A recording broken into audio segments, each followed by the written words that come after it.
Alright, I'm back again, and once again I'm gonna be recommending 3 animes for you guys to watch.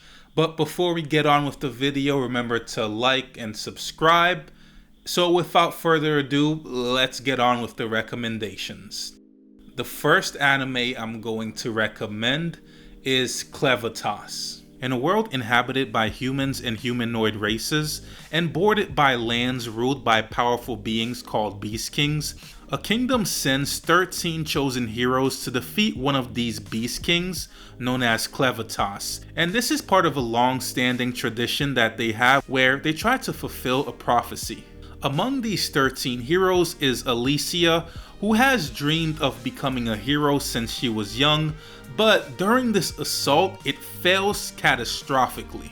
Clevitas not only defeats the heroes and destroys the kingdom, but aftermath, he does something unexpected, which is take in an orphan baby from the royal family, and he resurrects Alicia, who he had previously killed and is now an undead servant bound to him. Clevitas is an ancient beast king who doesn't fully understand why humans cling to ideas like heroes, kings, or legacies. So by taking the baby, he gets a living example of human potential right from the start.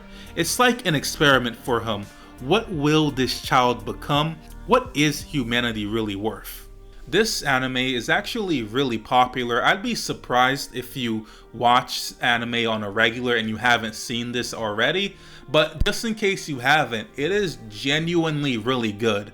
And I am ashamed to admit that I really did judge it by its cover, because you see a baby on the cover, and I did hear of this series for a while, but I avoided watching it because I thought I just wouldn't be into it, because why is that baby there? But then I did actually get down to watching it, and it was really good. And I really should learn my lesson by now, because I did the same thing with That Time I Got Reincarnated as a Slime. I avoided watching it because I just thought a slime, or even in this series, a baby, is just not interesting to watch. There's nothing that could be possibly good about it. But then I watched them and I'm like, oh, I get it now, or I get what they were trying to do. And this really worked well. So yeah, I got to stop doing that.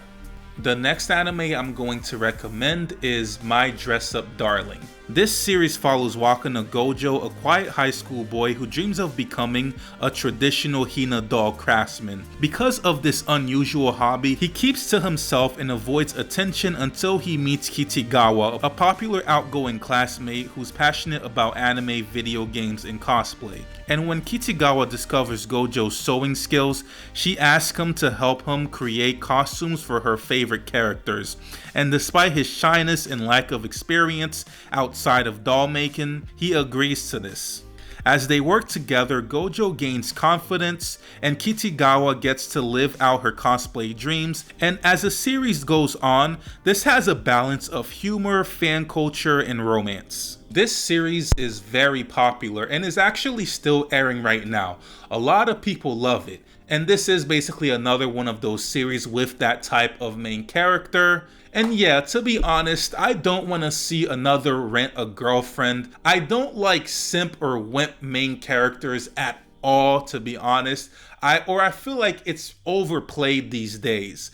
But to its credit, this series does have its high notes, which is good animation, good production. And if you like rom-coms in general, I feel like at the very least, you'll find this average or not bad at all. The next anime I'm going to recommend is Remake Our Life. This story follows Kyoya Hashiba, a 28-year-old man whose career in the gaming industry has collapsed. Feeling like he washed his youth making the wrong choices, he suddenly wakes up 10 years in the past, back to when he was 18 and just about to start college. This time, he decides to enroll in art university, pursuing the creative path he originally abandoned. At school, he lives with 3 talented classmates, and together they form friendships, chase their artistic ambitions, and face the struggles of youth, creativity, and love. As he uses the knowledge from his future self to guide his new life, he begins to realize that changing the past can have unexpected consequences. So yes, you might realize by now that This does have a typical plot that a lot of other series, even outside of anime, have done this plot, where a guy goes back in past to try to fix his mistakes or to try to change things, and then they realize that changing the past can have great consequences or change the present, stuff like that. This plot style has been explored so many times, but in this series, it is actually worth watching it. Because I do find it very relatable, because I feel like everyone at some point has wondered, what if they could go back in time and just change things or change decisions that they made in the past?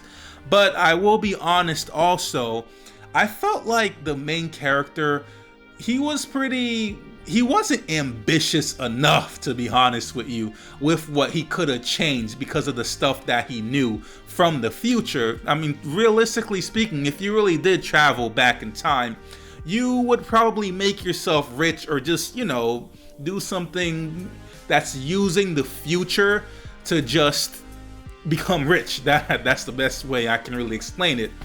But he didn't do that. He just went to a different school, made some different life decisions. But it's still a really good watch, and I would recommend it. And that's pretty much it for this video, guys. Remember to like, subscribe. Thanks for watching. Lights are red and there's sweat on your